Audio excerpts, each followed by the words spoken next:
Deconverted Man here. Today's meme, you must hate God.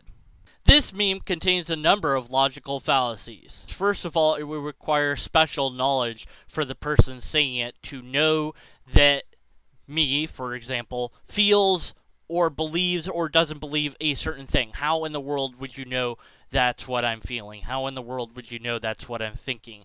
How would you know anything about what's inside my brain without asking me? Secondly, it's a straw man because it's not my position. And if I came out and said it was my position, then fine, you could use it as an attack, but then it would be an ad hominem because it doesn't really matter. Even if it is my position, how does it weaken my argumentation? It is possible that someone could be angry at God, still believe in God, and make arguments against God because they were angry. That person would not, I don't think, call themselves an atheist. They might call themselves a skeptic, I'm not sure. But I think that they would tell us that that was their position. I could be wrong. They might not tell us. They might keep that hidden. I don't know. I can only go on what they say. I can't go on what they don't say. There is no way for me to know what they feel or think behind what they're saying, except for this social area. But logically speaking, there's no way for me to know. Socially speaking, I might have some clues, but even then, to make such a statement would be an argument that would rely upon a logical fallacy, which means whatever the conclusion is of that argument now has to be something we're skeptical of, so the whole thing doesn't matter. Even if it was true, it's based on logical fallacies, so it doesn't matter even if it was true. The reverse of this makes this evident. If I said, you believe in God because you're angry that there's no God, and that's why you're making arguments for a God, because you're really secretly angry that there isn't a God, and that's why you're doing it. You would not accept that position because you would disagree. You would say, no, I'm not angry, I believe in God. And I would say, well, I'm not angry, I don't believe in God. I could, in theory, be angry at a concept of God. I myself am not angry at any concept of God. I might get frustrated at a person for believing in things despite the evidence against it or the logic against it. I might question and get frustrated at that person for not seeing the position that I'm trying to convey to them. Or even if they do see the position, I might get angry or frustrated because they don't agree with that position. But that doesn't mean I'm angry at the concept of God itself. I might be, but it doesn't mean I am. The best way to know what a person's position is to ask them. Are you angry at God? No, I'm not. Oh, okay.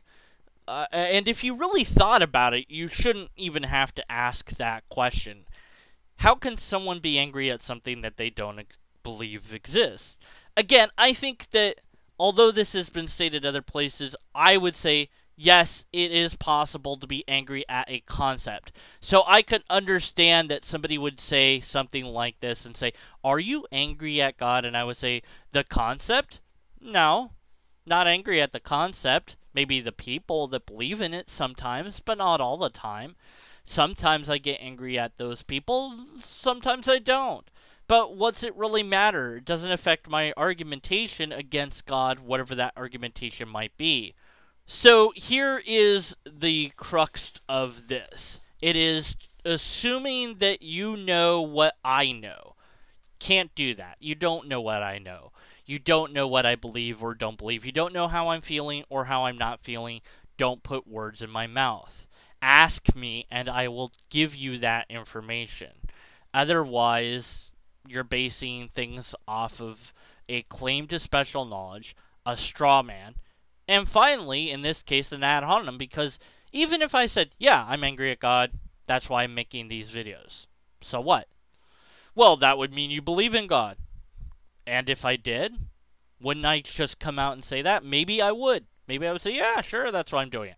It wouldn't affect my arguments at all. So the whole thing collapses even if it was true. It's not true in my case. I'm not angry at God.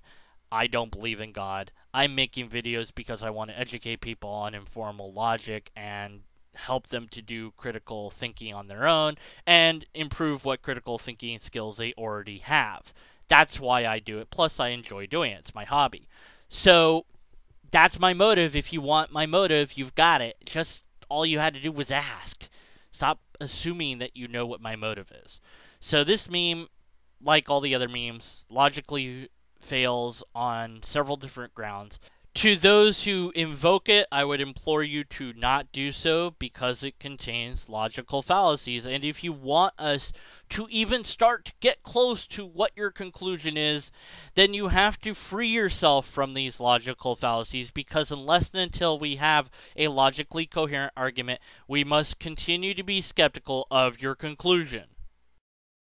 And because I love you guys and gals so much, here's another blooper.